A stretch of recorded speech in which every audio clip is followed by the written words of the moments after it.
요즘 낮은 예배 시간에는 느헤미야에서의 말씀을 가지고 나누는데 지난 한 주간 병원에 입원해 있으면서 다르게 묵상할 일도 없었고 또 반대로 또 일주일 내내 이 로뎀나무 아래 머물렀던 엘리야 생각이 많이 나서 그래서 그 묵상을 오늘 이 낮예배 시간의 말씀으로 증거하고자 합니다.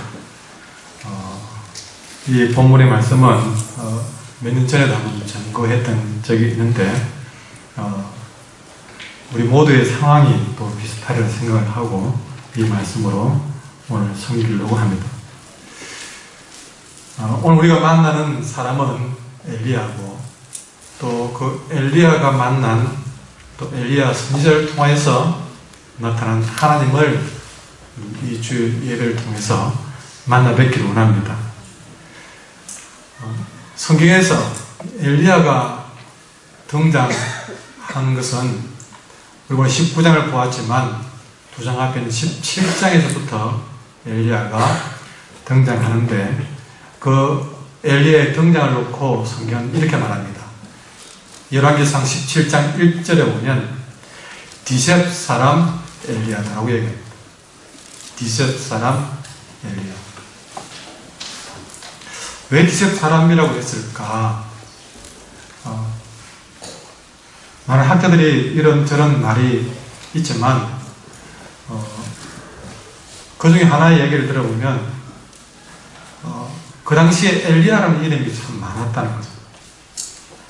엘리야가 참 흔한 이름 중에 하나였어요. 그래서 그냥 엘리야라고 그러면 사람들이 정확히 누군지를 모를 만큼 흔한 이름이었습니다. 그래서 정확하게 디셉 사람이라고 꼭 집어서 많은 엘리야 가운데 구분하기 위해서 디셉 사람이라는 것을 굳이 넣었다 하는 그런 학자의 이야기들이 있습니다. 네, 그렇습니다. 엘리야는 흔하디 흔한 사람 중에 한 사람입니다. 우리가 앉아서 예배를 드리는 우리의 모습하고 별반 다름이 없는 우리와 성정이 같은 그런 사람이라고 야고보서도 5장에서 그렇게 언급을 하고 있습니다. 그러니까 구약과 신약에서 이 엘리야는 이스라엘 사람들이 굉장히 특별하게 생각하지만 그러나 실상은 우리와 별 다른 사람이 아니다 얘기를 애당초 엘리야가 등장할 때부터 명시를 해놓았습니다. 근데 이 별것 아닌 평범한 엘리야가 등장하자마자 그가 살아내는 일들을 보면 굉장히 놀라운 일들을 17장에서부터 언급을 하고 있습니다. 우리가 19장을 보지만 앞 내용을 잠시 우리가 짚고 넘어가야 될 필요가 있는데 제가 정리해서 말씀드리겠습니다. 17장에 엘리야는 디셉 사람 엘리야가 등장하자마자 그가 제일 먼저 찾아간 사람은 이스라엘 역사상 가장 사악한 왕 아합 왕이었습니다. 그래서 아합 왕을 찾아가지고 당시에 절대 권력을 가진 아합 왕 앞에 평범한 엘리야가 아무런 두려움도 망설임도 없이 하나님의 말씀을 전파합니다. 뭐라고 얘기하냐면 엘리야가 아합 왕에게 하는 말이 내가 섬기는 하나님께서 내게 약속하시기로 내가 다시 입을 열기까지는 이 땅에 앞으로 몇 해 동안 비는커녕 이슬 한 방울도 내리지 않을 것입니다.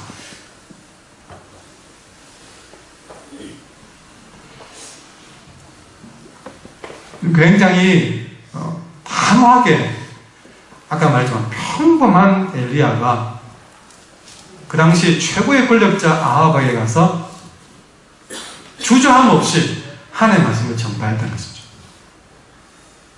그리고 이 엘리야는 시돈에 있는 사르밧 과부의 집에 찾아가서는요 3년 동안이나 그 사르밧 과부의 집에 있으면서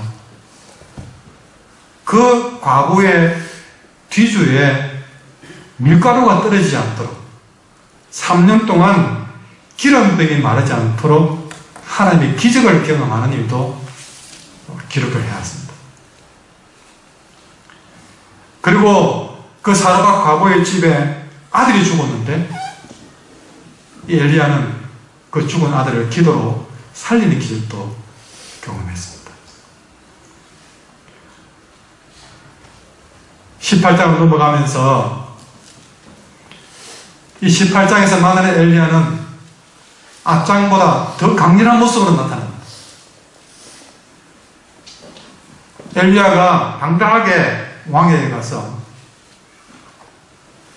이 땅의 우상 숭배자들을 다 불러 모아라.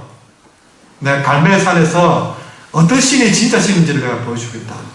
그렇게 해가지고 바알과 아세라 우상 숭배자를 850명과 하나님을 섬기는 엘리야가 1대 850으로 갈멜산에서 영적인 대결을 벌이는데 거기서 오직 엘리야가 드린 하나님의 제단에만 불이 임함으로써 누가 진짜 신인지를 확실하게 증명해 보이는 사건이 바로 앞장 18장에서 벌어졌습니다. 모든 백성 앞에서 바알도 아세라도 하나도 우상에 전하지 않고 오직 이 땅에 우리가 섬기시는 하나님밖에 없다는 것을 확실하게 보인 엘리야는 그 자리에서 우상 숭배자들을 적결 처분해버리고 하나님의 승리를 선포합니다. 그리고 그는 바로 그 승리의 장소 갈멜산 꼭대기에서 하나님께 간절히 기도함으로 3년 6개월 동안의 가뭄을 끝내고 다시 이 땅에 하나님의 담비가 뿌려지는 기적을 경험하게 됩니다. 이것이 오늘 우리가 만나는 엘리야의 이전의 모든 사건들입니다. 그야말로 승승장구 정말 대단한 일을 보여주고 있습니다. 이것만으로도 엘리야는 이스라엘 역사상 가장 능력 있는 선지자로 이스라엘 백성들에게 추앙을 받습니다.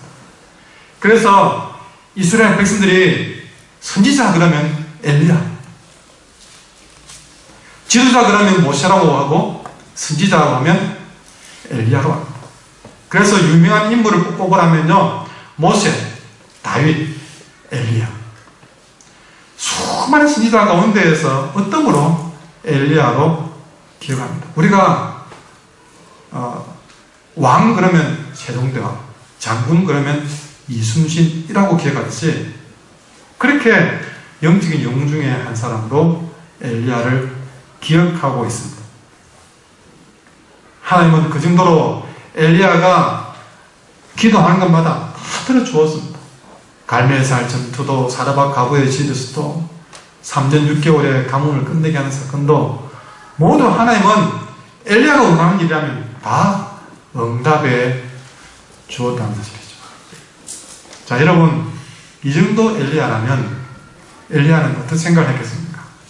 이제 드디어 가장 골칫덩어리였던 아세라와 바알 우상도 완벽하게 깨뜨려 버렸습니다. 진짜 이 순간에는 모든 백성이 하나님밖에 없다고 생각하는 바로 그 순간이었어요. 그 정도면 엘리야에는 이런 생각이 있지 않겠습니까? 이제 이 이스라엘 땅에 바알과 아세라 숭배는 더 이상 없을 거야. 이 정도 해놓았는데 또 누가 바알을 섬기고 또 누가 아세라를 섬긴단 말이냐? 말도 안 되는 얘기야.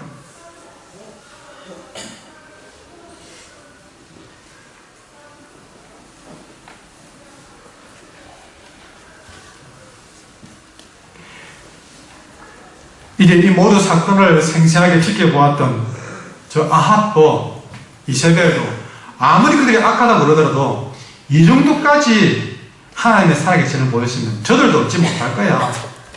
드디어 이 나라는 우상의 숭배가 끝이 나고 하나님을 두려워하는 하나님의 나라가 될 거야 라는 생각이 아마 들었을 것입니다. 이 정도면 됐다. 근데 전혀 예상 밖의 일이 많습니다. 오늘 본문에 보시면 완벽하게 이긴 줄 알았는데 완벽하게 이세벨도 아합도 항복한 줄 알았는데 그렇게 항복할 줄 알았던 우상의 우두머리였던 이세벨 여러분 왕의 부인이 오히려 더 살기 등등해가지고 쉬운 말로 아주 죽기 살기로 엘리야를 죽이려고 그랬습니다. 마치 사탄이 최후의 발악을 하듯이 이세벨은 그의 마지막 모든 에너지를 다 동원해서 엘리야를 죽이겠다고 선언을 하는데 2절에 보시면 엘리야에게 편지를 보내서 이런 말합니다. 너가 나의 선지자들을 죽였으니까 나도 너를 죽이겠다. 내가 내일 이맘때까지 너를 죽이지 못하면 내가 신들에게 천벌받겠다. 아니 그보다 더한 재앙도 받겠다 하고 이세벨이 목숨을 걸고 엘리야를 죽이려고 된 겁니다. 그런데 이런 이세벨의 행동보다 더 놀라운 것은 이런 이세벨에 대한 엘리야의 반응이 더 놀랍습니다.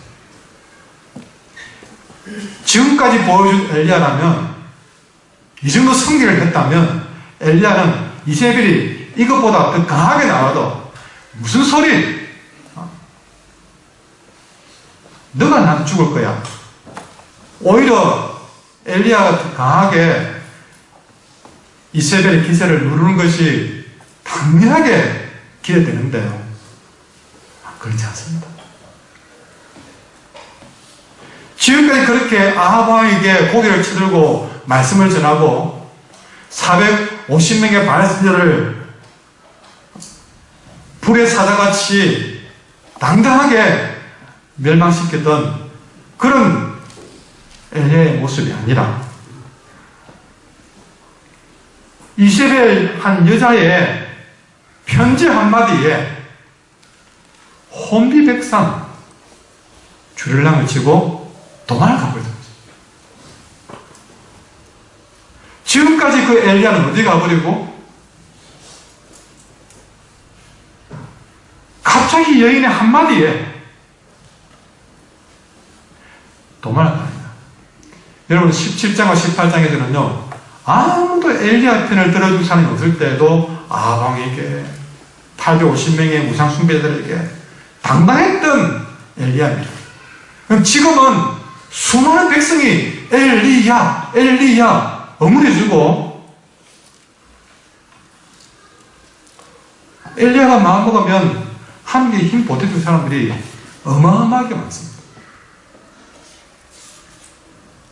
아무도 없을 때는 그렇게 당당하던 엘리야가 모든 걸 갖추었는데 이세벨 여인의 편지 하나에 도망을 쳐버립니다.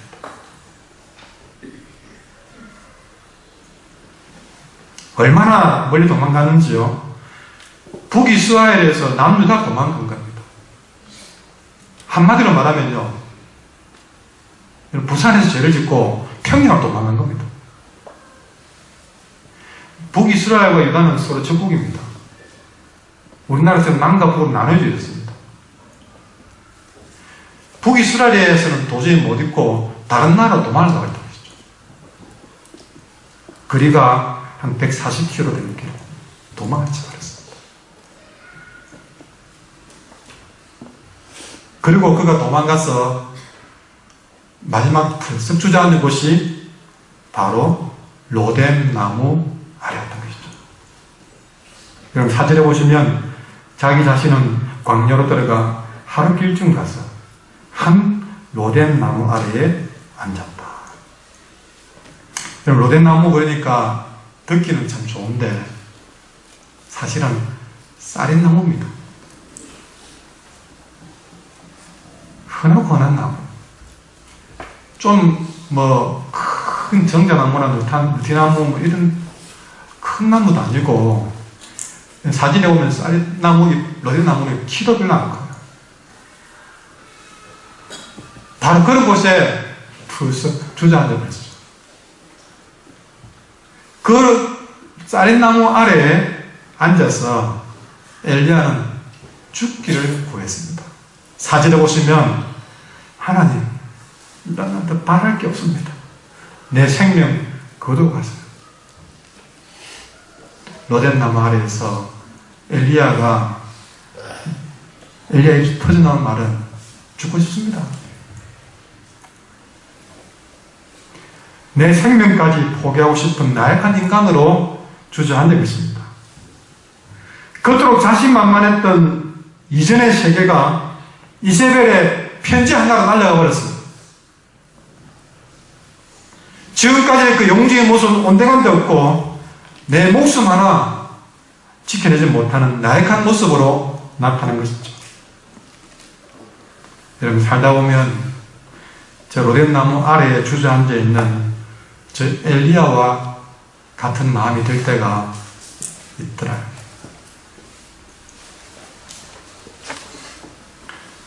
여러분, 세상은 책대로 안 됩니다. 우리의 신앙생활도 주신 말씀처럼 잘 안 될 때가 있습니다. 주일날 예배를 드리면서 말씀을 들을 때면 베드로가 자신만만할 때 어떻게 했습니까? 마태복음 20장에 보면 비록 모든 사람이 주님을 버릴지라도 나는 절대로 주님 버리지 않습니다. 우리가 은혜 받으면 우리 마음에 그런 마음이 생깁니다. 나는 정말 한번 기도해 봐야 되겠다. 정말 나는 주의 말씀대로 살아볼 수 있겠다. 다른 사람 몰라도 나는 그래 할 수 있겠다 하는 자신만만한 생각이 예배를 드릴 때는 생길 수 있습니다. 엘리야도 한때는 그랬습니다. 겁날 게 없었습니다. 마음먹은 대로 아방에 갔고 마음먹은 대로 갈멜산에서 싸워봤습니다. 우리의 신앙생활이 그렇게 될 것 같은 생각이 예배를 드리면, 말씀을 들으면 그런 생각이 들 때가 있습니다. 그러나 세상에 나가자마자 우리의 모습은, 그 당당하던 모습은 온데간데 없고, 베드로 어떻게 했습니까? 주님을 점점 멀찍이 따라가기 시작합니다. 우리의 모습이 그런 베드로처럼 예배 드릴 때는 너무나 자신만만했는데 세상에 나와서는 하나하나 양보하고 자꾸 멀찍이 따라가는 내 모습을 느끼게 됐어요. 그럼 베드로가 멀찍이 따라만 갔습니까? 나중에는 주님을 3번이나 부인해버렸어요.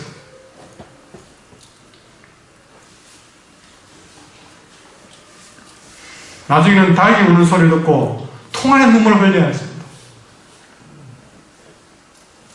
그래서 이 베드로는 예수님 앞에 돌아갈 자신이 없어서 다시 예전의 업으로, 다시 말해서 세상으로 돌아가려고 했습니다. 우리의 모습이 그럴 때가 많습니다. 예배를 드릴 때는, 너무나 큰 은혜를 받았을 때는 내가 말씀대로 살 수 있을 것 같고 믿음대로 될 것 같고 그렇게 자신만만하지만 세상에서 하나하나 양보하고 후퇴하고 멀찍이 따라가다가 심지어 베드로처럼 주님을 부인하는 그런 모습으로 떨어질 때가 있더란 것이죠. 마음이야 뻔하죠. 마음이야 엘리야 같고 마음이야 베드로 같지만, 그러나 시시때때로 순간순간 우리의 만나는 문제는 그렇지 않습니다. 삶이 고단합니다. 육신도 연약합니다. 해결되지 않는 많은 문제들이 생겨납니다. 이걸 해결도 못했는데 또 다른 문제가 생겨납니다. 자꾸 미래에 대한 걱정과 두려움이 때론 내 한계에 부딪힙니다. 그러다 보니 때로는 모든 것을 그만두고 싶고 어디론가 훌쩍 떠나고 싶은 마음, 철저히 혼자 있는 것 같은 깊은 고독과 외로움에 빠지는 순간, 때로는 베드로가 닭 울음소리를 듣고 울었는 것처럼 내 자신에 대한 실망감으로 우리는 슬퍼하고 괴로워할 때가 있습니다. 그렇게 나의 무능력함에 실망하고 때로는 모든 한계에 부딪혀서 절망하는, 그래서 로뎀나무 아래에 주저앉아서 우리도 엘리야처럼 모든 것을 포기하고 싶고 내려놓고 싶은 그런 때가 가끔은 찾아오더라고요. 어쩌면 지난 한 주간 엘리야처럼 로뎀나무 아래에 주저앉아 있다가 그런 힘들고 슬픈 마음으로 이 자리에 나온 분들이 계실지도 모르겠습니다. 그래 여러분, 왜 하나님은 이런 장면을 오늘 성경에서 보여주느냐, 여기에 주목해 보셔야 됩니다. 왜 이렇게 위대한 선지자가 이렇게 나약한 모습으로 로뎀나무 아래에 주저앉은 모습을 우리에게 왜 보여주느냐 해서 이게 우리에게 뭘 의미하느냐. 여러분, 이 로뎀나무 아래에 주저앉아 있는 엘리야의 모습에서 하나님의 놀랍고 은혜로운 영적인 메시지가 있다는 사실을 우리는 발견을 하게 됩니다. 제일 먼저 여기서 깨닫게 하시는 것은 이 로뎀나무 아래에서 많은 하나님이 우리에게 제일 먼저 깨닫게 하시는 것입니다. 어제의 승리가 오늘의 승리를 장적으로 보장해 주지 않는다는 것. 17장과 18장의 그 승리가 19장에 자동적으로 우리에게 승리로 이어주지 않는다는 것이죠. 다시 우리가 이 성경을, 여러분, 엘리야를 놓고 굳이 17장에서 디셉 사람 엘리야라고 한 것에 주목해 보게 됩니다. 아까 말했잖아. 왜 디셉 사람이 했느냐. 엘리야라는 이름은 흔한 이름이었습니다. 그래서 오죽했으면 디셉 사람이라고 구분해야 될 만큼 흔한 이름이었습니다.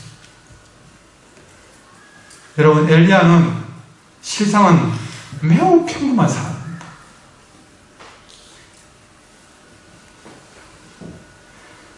우리와 전혀 다르지 않는 평범한 사람입니다. 그런 평범한 사람 엘리야가 등장할 때부터 지금까지 하나님께 부름을 받고 난 다음에 아방 앞에서, 사르밧 과부 앞에서, 갈멜산에서 승승장구했습니다. 막힘없이 끊임없이 믿음의 승리를 거두어왔습니다. 그러나 그런 엘리야가 이세벨이 보낸 편지 한마디에 무너져 버렸습니다. 성경은 이렇게 무너진 엘리야를 두고 어떻게 기록했느냐. 3절을 잘 보십시오.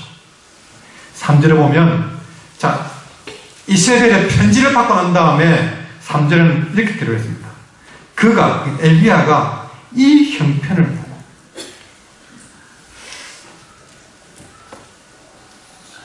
다시 말하면 엘리야가 이 이세벨이 보낸 편지를 보고 이세벨이 했던 말을 듣고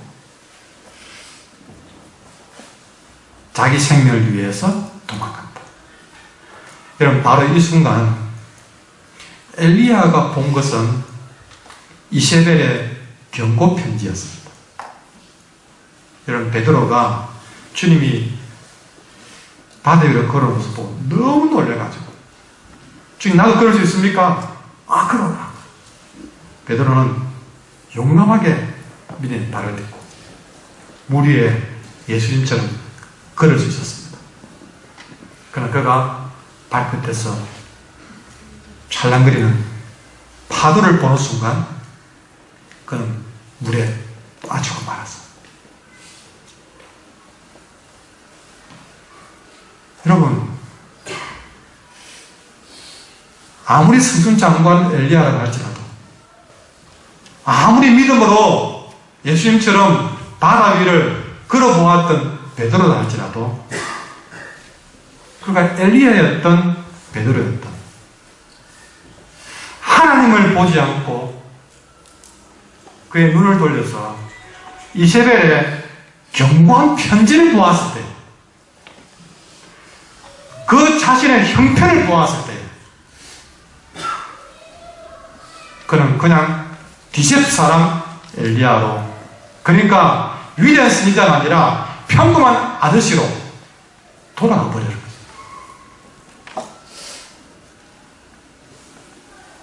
이 사실을 오늘 성경은 우리에게 명확하게 보여주고 있습니다. 로뎀나무 아래 앉아있는 엘리야를 통해서. 엘리야 자신이 깨달았습니다. 이스라엘 편이 때문에 깜짝 놀라 도망은 자기를 보고 로뎀나무 아래에서 엘리야가 뭐라 했습니까? 4절에 이렇게 말합니다. 내가 내 조상들보다 나은 것이 하나도 없네요.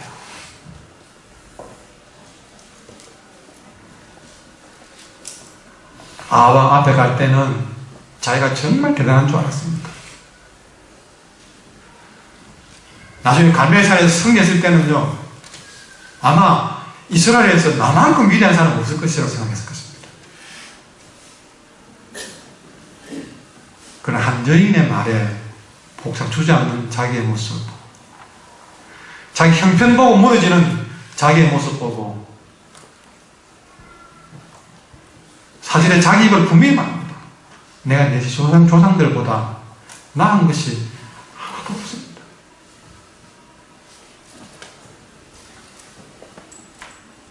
이걸 뒤집으면 무슨 말씀입니까?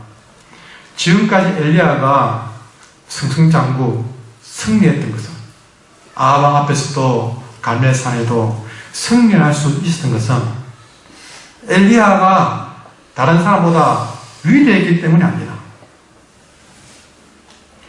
아무리 그가 평범한 디젯 사람이었다 할지라도 하나님이 그에게 임했기 때문에, 하나님의 능력 안에서 그런 세상에서 보기 드문 놀라운 영적 승리를 거둔 것입니다. 그러나 그 하나님이 임하심이 사라지고 나면, 그가 그런 하나님을 바라보지 않고 그의 형편만 바라보면 그는 그의 조상들보다 더 못한 사람이더라고요.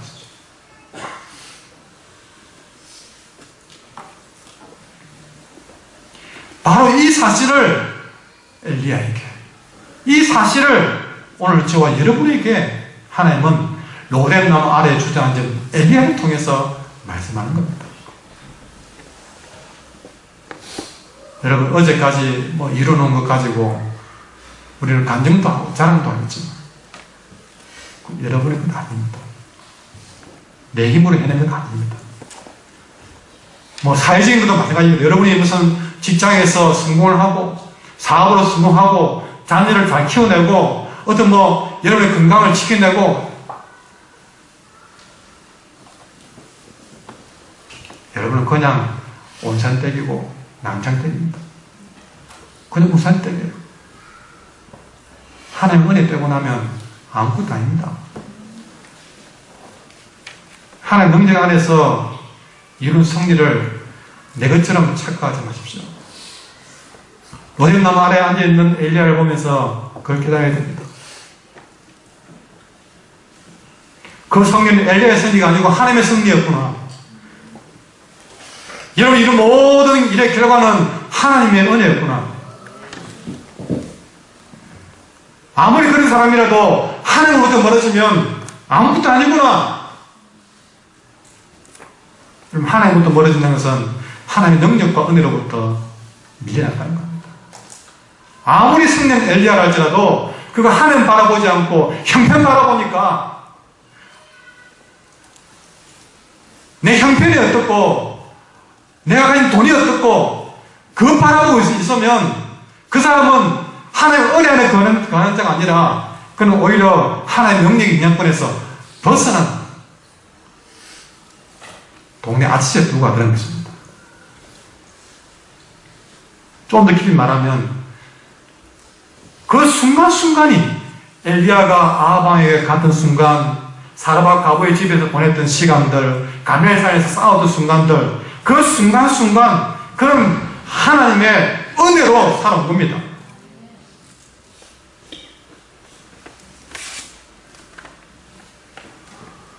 엘리야에게는 매 순간순간이 하나님의 은혜가 필요한 것이었습니다.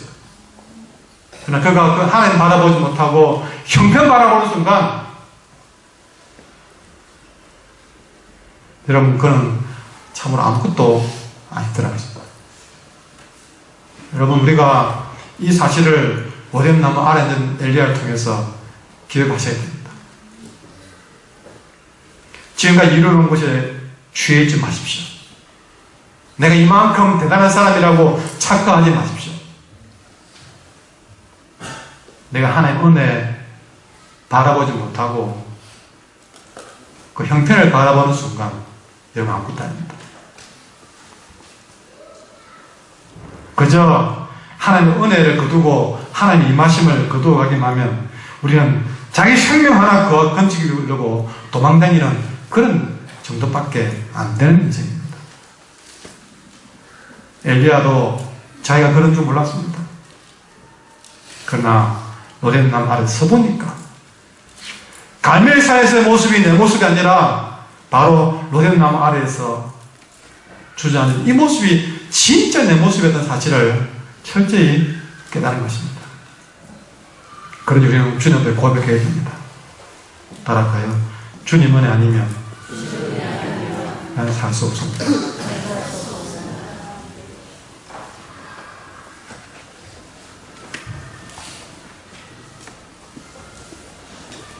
여러분, 더 놀라운 사실은 우리 하나님이 하신 일입니다. 우리 하나님이 엘리야를 써보니까 아합 앞에서도 잘하고 사르밧 갑옷 집에서도 잘했고 갈멜산에도 잘했고 와, 참 잘했네. 근데 이스라엘 앞에서 도망치는 모습 보고 내가 이런 사람을 믿고 썼단 말인가. 사람들은 그랬을 것입니다. 우리가 엘리야를 그렇게 믿었는데 엘리야가 이세벨 때문에 도망갔다고 아마 그 당시에 뉴스가 있었다면요, 엘리야 이세벨의 편지받고 도망감, 속보. 그럼 많은 사람들이 실망했을 것입니다. 수근거리고 요즘 그 잘하대요. 뭐 청와대에 올려가지고 엘리야 선지자 자격 박탈, 서명운동.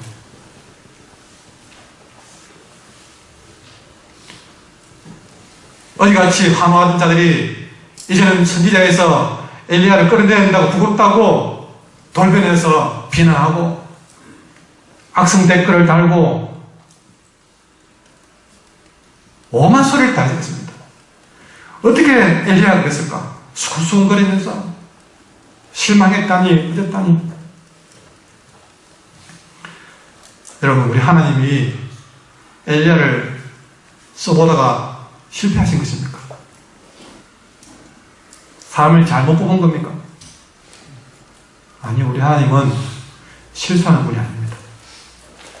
우리 하나님께서는 엘리야를 써보다가 하나님이 전혀 몰랐던 장면을 본 것이 아니었습니다. 이 뒤에 장면 보시면 엘리야는 죽고 싶을 정도로 절망했지만 우리 하나님은 실망한 모습을 전혀 보이지 않습니다. 무슨 말입니까? 하나님은 엘리야가 이것밖에 안 되는 줄 다 알고 있었던 사실입니다. 이 사실을 깨달을 때 너무 놀라웠습니다.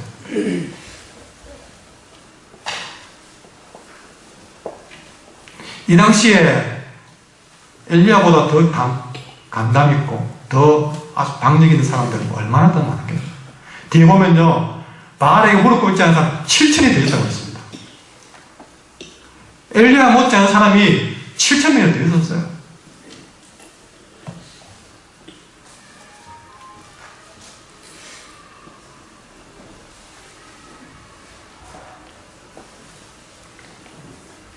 여러분, 하나님은 엘리야가 이것밖에 안 되는 줄 알고도 쓰신 것입니다. 이것밖에 안 되는 줄 알고도 아방에 가서 말씀을 전하라고.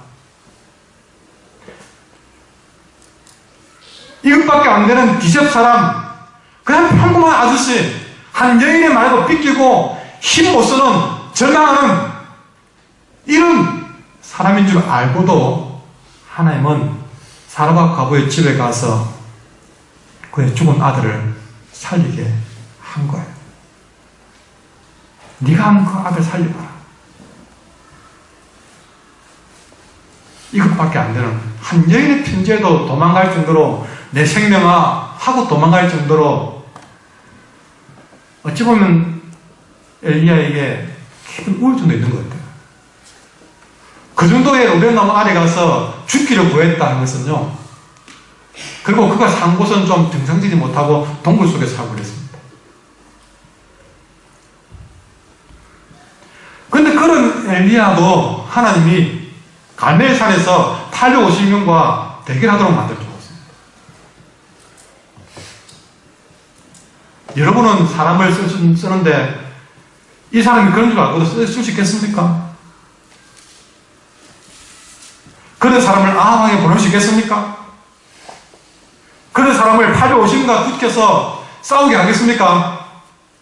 오히려 이 사람 때문에 망신 나을 것 같아서 고르고 골라가지고 정말 담력 있고 어느 누구도 기죽지 않을 만 그런 사람 골로 골라가지고 세우는 게 우리의 입장 아니겠습니까?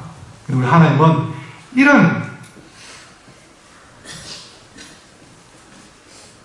정말 담력도 없는 엘리야를 850명과 갈멜산에서 붙게 만들었습니다.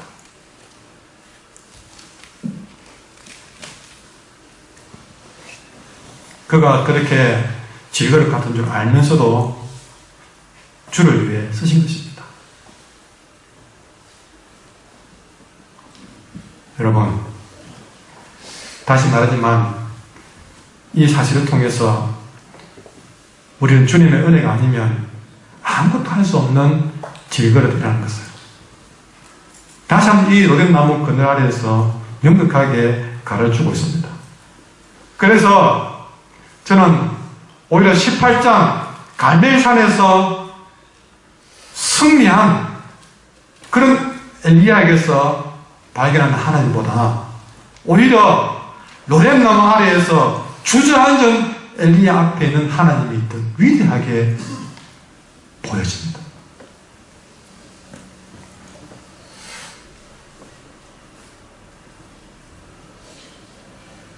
어쩌면 엘리야가 로뎀나무 아래에서 주저앉지 않았다면 도무지 볼 수 없는 하나님의 진면목을 저는 발견했던 것이죠. 맨날 갈멜산에서 승리한 하나님만 우리는 보고 와, 하나님은 그런 믿음을 가지고 싸워서 이기는 자에게만 역사하시는구나. 우리도 막 그렇게 쭉쭉 싸워서 믿음으로 승리하는데 한 번은 그렇게 살해만 되는구나. 그러지 않으면 우리 하나님 못 만나겠구나.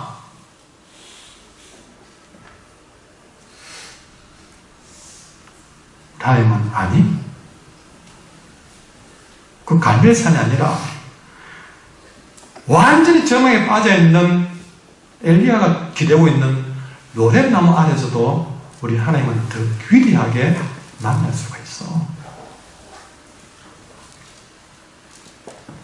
이 자리는 사원에서 믿음으로 성공하고 기도 응답받은 자들만 간증할 수 있는 자리가 아니라 인생의 실패에서 로뎀나무 아래에 주저앉고 회사에서 잘려나가고 사업에서 실패하고 건강을 잃은 자도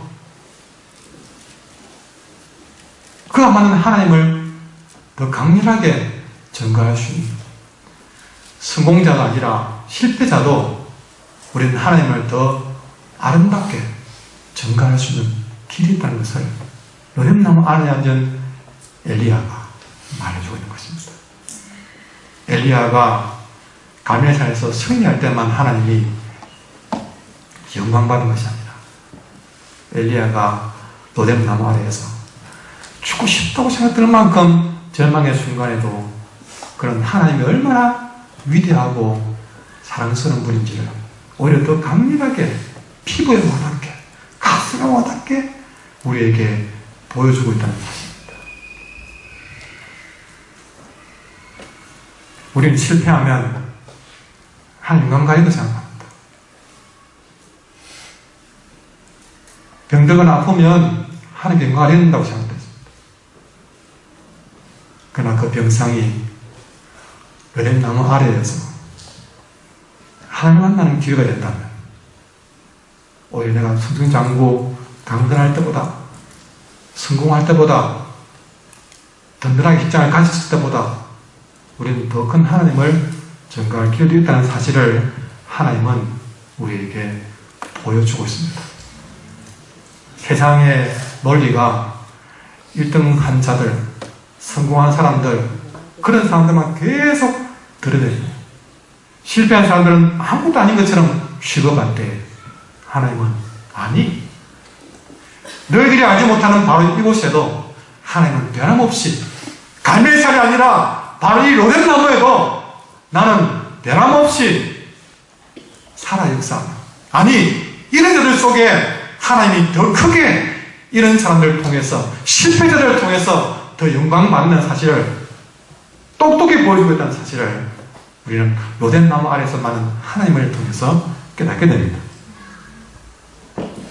하나님은 로뎀나무 아래 잠들이는 엘리야를 어루만져 주었습니다. 엘리야 자신도 자기가 부끄러웠습니다. 어떻게 했으면 정말 나는 내 조상들보다 못하다고 할 만큼 자기 자신에 대해서 회의가 왔습니다. 그 정도면 다른 사람들은 이미 수많은 비난을 크게 쏟아부을 겁니다. 엘리야가 왜 저래? 선지자가 왜 저래? 모두가 그렇게 엘리야가 넘어진 것을 놓고 실패한 것을 놓고 비난할 때에 유일하게 하나님만은 그를 찾아가서 그를 어루만져 주셨습니다. 오늘 본문에만 하더라도 2번이나 5절과 7절에 어루만져 주었다라고 기록했습니다. 오히려 하나님이 혼을 내야 되지 않습니까? 너 그렇게 하면 내가 영광받지 못하잖아. 왜 나를 망신시켜? 여러분, 다른 사람이 비난하기 전에 하나님이 혼을 낼 줄 알았는데 아니, 어루만져 주었습니다.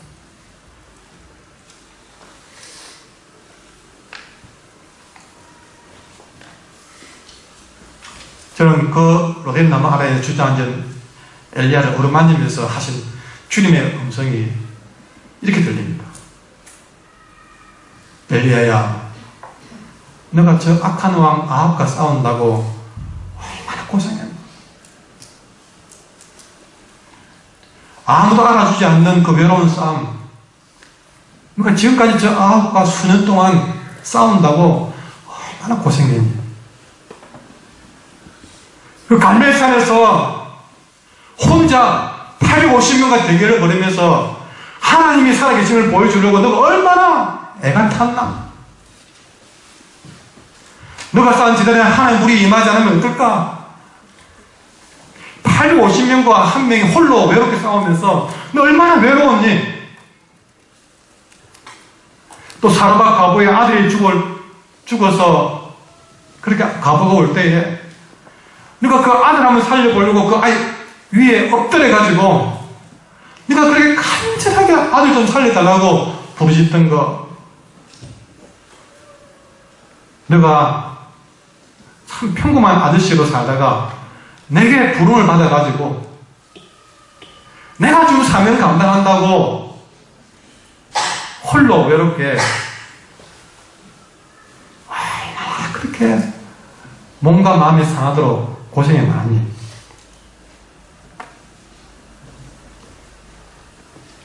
그래서 친히 머리맡에 숯불에 아주 떡을 맛있게 구워가지고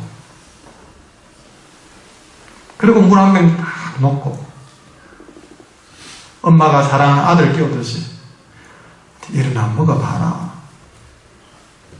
엘리야야, 이 떡을 안 먹고 물 먹고 일어나. 실제로 보면 또 어루만지면서 일어나 먹어보래. 또 네가 해야 될 일이 있다. 너가 갈 길을 못 갈까 걱정이다. 일어나. 내가 도와줄게. 하나님 바라보지 않고 이세벨 비위 때문에 형편보고 쓰러졌다고 나무라지 않았습니다.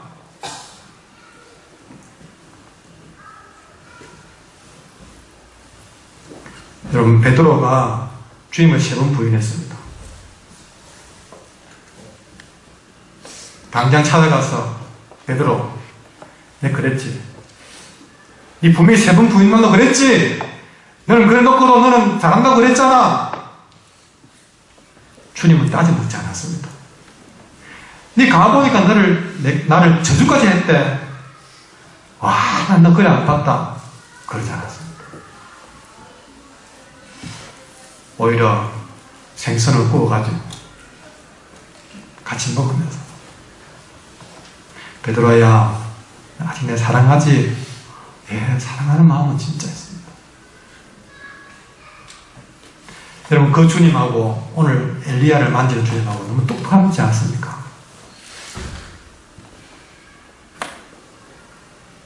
어루만지면서 맛있게 구운 떡을 주면서 물 한 병 마시게 하면서 일어나. 먹고 마시고 일어나서 다시 네가 가야 될 길을 다시 일어나거라. 내가 아직 너에게 부탁할 일이 많이 있어.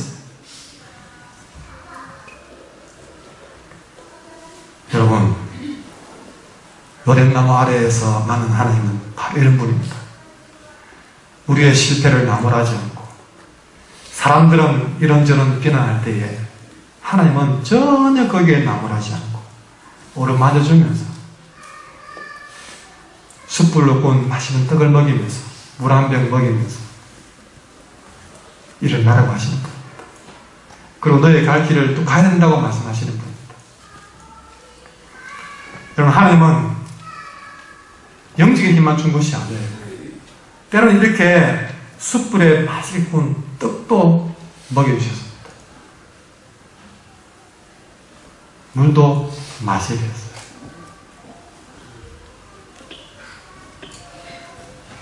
진짜로 엘리야는 그거 먹고 일어나서 그 음식과 물의 힘을 의지해서 8절에 보시면 40주 40야를 가서 하나님의 산까지 도달하게 됩니다. 다시 일어나서 그 하나님이 먹여주신 음식과 물의 힘을 의지해서 40주 40야를 달려서 하나님의 산에 도달하게 됩니다. 여러분, 우리 하나님이 오렘나무 아래에서 그 절망의 장소를 축복의 장소로 바꾸어 주셨습니다. 바로 그런 하나님이 오늘 우리들에게도 오렘나무 아래에서 주저앉아 죽고 싶다 하는 생각이 드는 우리들에게 숯불에 구운 맛있는 떡을 주시며 물 한 병 마시우며 일어나 다시 나가라. 너가 가야 될 길을 다시 달려가라고 우리를 이렇게 세우고 계십니다. 하나님이 로뎀나무에서 먹이신 떡과 물은, 여러분, 그 마시는 떡은 말씀의 떡입니다. 그가 먹이신 한 병의 물은 성령의 생수입니다. 숯불에 잘 구운 말씀의 떡을 로뎀나무 아래에서 먹이시고 생수와 같은 성령을 로뎀나무 아래에서 부어주심으로 우리에게 새 힘을 공급해 주시는 것입니다. 그 말씀의 떡과 생수와 같은 성령을 우리가 로뎀나무 아래에서 부어 마실 때에, 여러분, 그 로뎀나무는 절망의 장소가 아니라 축복의 장소로 바뀌는 것입니다. 오늘 우리 예배가 바로 그런 로뎀나무이기를 원합니다. 비록 지친 마음에, 절망한 마음에 이 예배의 자리에 왔지만, 그러나 이 예배의 자리에 우리 주님이 찾아오시고, 주님이 내 마음 오르만지시고, 주님이 우리에게 잘 구워진 말씀의 떡을 먹이시고 생수의 성령을 부어주심을 위해서 다시 내 인생에 새로운 힘과 소망을 가지고 일어설 수 있는, 그래서 내 사명의 자리로 돌아갈 수 있는 전환점이 바로 오덴나무 아래이기를 원합니다.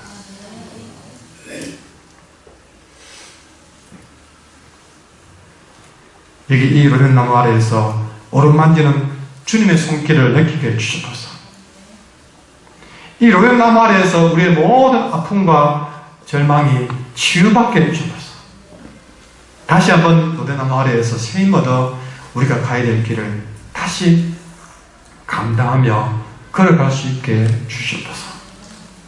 이런 마음 가지고 주만 바라볼지라 찬양하도록 하겠습니다.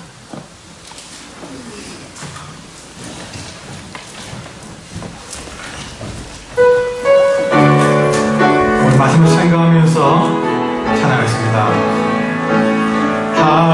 하나님의 사랑을 사모하는 하나님의 평안을 바라보는 자 너의 모든 것 창조하신 우리 주님이 너를 얼마나 사랑하시는지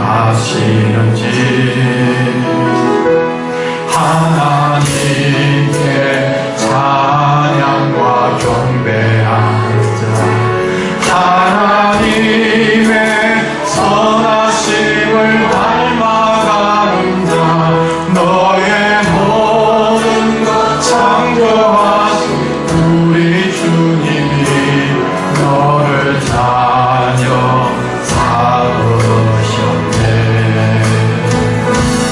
하나님 사랑의 눈으로 너를 어느 때나 바라보시고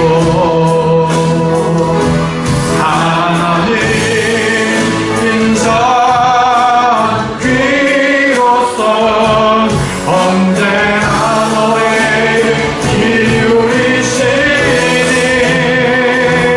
어둠에 밝은 빛을 비춰주시고 너의 작은 시름에도 응답하시니 너는 어느 곳에 있든지 주를 향하고 주만 바라보는 하나님 사랑의 눈으로 하나님 사랑의 눈으로 너를 어느 때나 바라보시고 하나님 인자한 귀로서 언제나 너에게 기울이시니 어둠에 밝은 빛을 비춰주시고 너의 작은 시름에도 응답하시니 너는 어느 곳에 있든지 나무 아래 하늘 같은 우리 자신의 가슴을 담으면서 한 무대 찬양하겠습니다. 내가 여러분 거듭하시면 하나님 사랑의 주로 하나님 사랑의 눈으로 나를 어느 때나 바라보시고 하나님 인자한 언제나 나에게 기울이시니 어둠에 빛을 비춰 나의 작은 시름에도 나의 작은 시름에도 응답 나는 어느 곳에 있든지 어느 곳에 있든지 주를 향하고 주만 바라보는 주만 바라봅시다. 주만 바라봅시다.